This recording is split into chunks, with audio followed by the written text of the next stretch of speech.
안녕하세요. 역사를 사랑하는 청년 윤동현입니다. 5.18 사건의 학살 책임자 전두환이 2021년 11월 23일 90세의 나이로 세상을 떠났습니다. 광주 시민들은 당시 군수 통수권자였던 전두환에게 학살 책임을 묻고 전두환은 그 책임을 피해오며 제대로 된 사과를 하지 않았습니다. 이에 대한 사람들의 반응을 살펴보면 죽을 사람이 이제야 죽었다고 통쾌해하는 사람이 많은 반면에 외국신문 보도를 따라서 군인 출신 대통령들이 대한민국의 큰 발전을 이끌었다고 각하, 총통이라고 부르며 찬양하는 사람들도 있고, 어떤 사람들은 전두환의 사자 명예훼손 형사재판이 진행 중인데 그 결론도 보지 못하고 사과도 보지 못하고 죽었으니 죽어서도 용서를 할 수 없다고 말하는 사람들도 있습니다. 2022년 대통령 선거 후보로 대표되는 정치인들도 그들의 조문 결정에 국민들의 반응이 주목되고 있는데요. 이렇게 과거사에 대해서 용서하고 화해하는 일은 쉽지 않습니다. 하지만 5.18을 이야기할 때 그런 쉽지 않은 일을 하고서 정치적 표적이 되고는 하는 사람이 바로 김대중입니다. 이번 영상에서는 김대중의 전두환 사면 문제에 대해서 이야기해보겠습니다.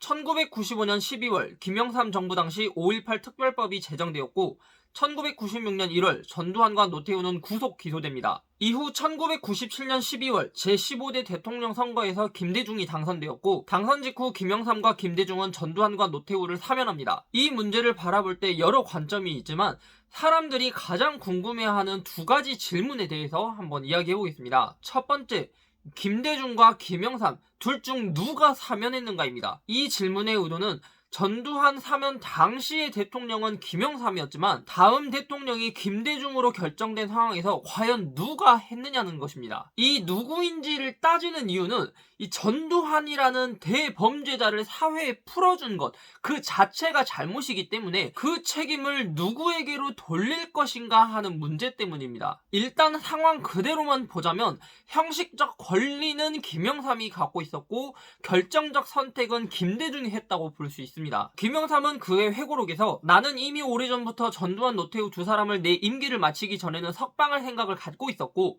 김대중 씨는 전두환, 노태우 등을 사면하겠다는 내 말에 아무런 의견을 제시하지 않고 그저 좋습니다 라고 한마디만 했다.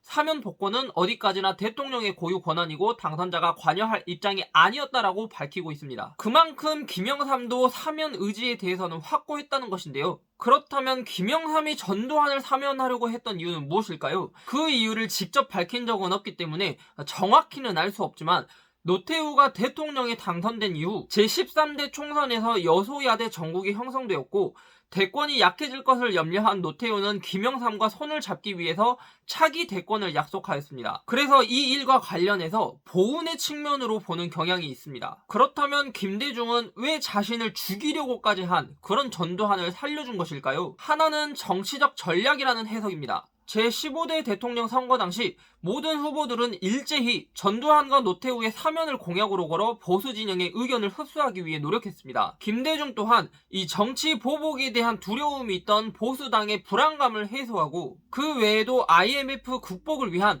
국민 통합이라는 목적이 있었던 것입니다. 또 하나는 인간적 용서라는 해석입니다. 김대중은 이전부터 정치 보복을 하지 않겠다는 이 다짐을 수없이 반복하였고 그 이후 전두환을 만찬에 초대하거나 국제회의나 회담의 결과를 보고하고 그의 아내는 선물을 주기까지 하는 등 그의 사상과 철학을 면면히 보여주었습니다. 또 다른 이유로는 이 김대중도 전두환에게 빌어서 사면 받은 것이 있기 때문에 은혜를 갚기 위해서였다는 측면으로 보는 관점도 있습니다. 이러한 사면은 무슨 의미가 있을까요? 김대중 전문가라고 불리는 전남대학교 최영태 교수는 반민족 세력을 보존하고 민족 정기와 사회 정의를 짓밟았으며 정의와 진리의 가치가 전도되고 역사와 현실의 진위가 바뀌었다고 평가합니다.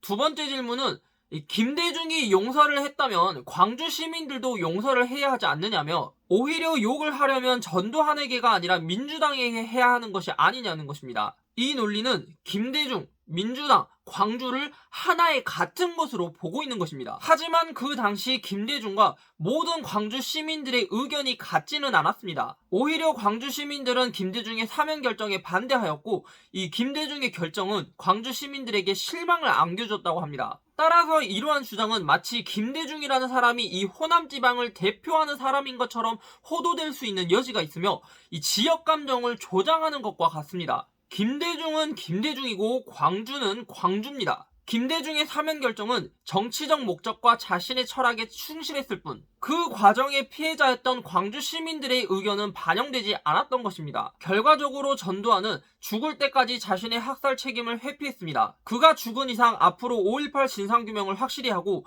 역사와 정의가 바로 세워지기를 기대합니다.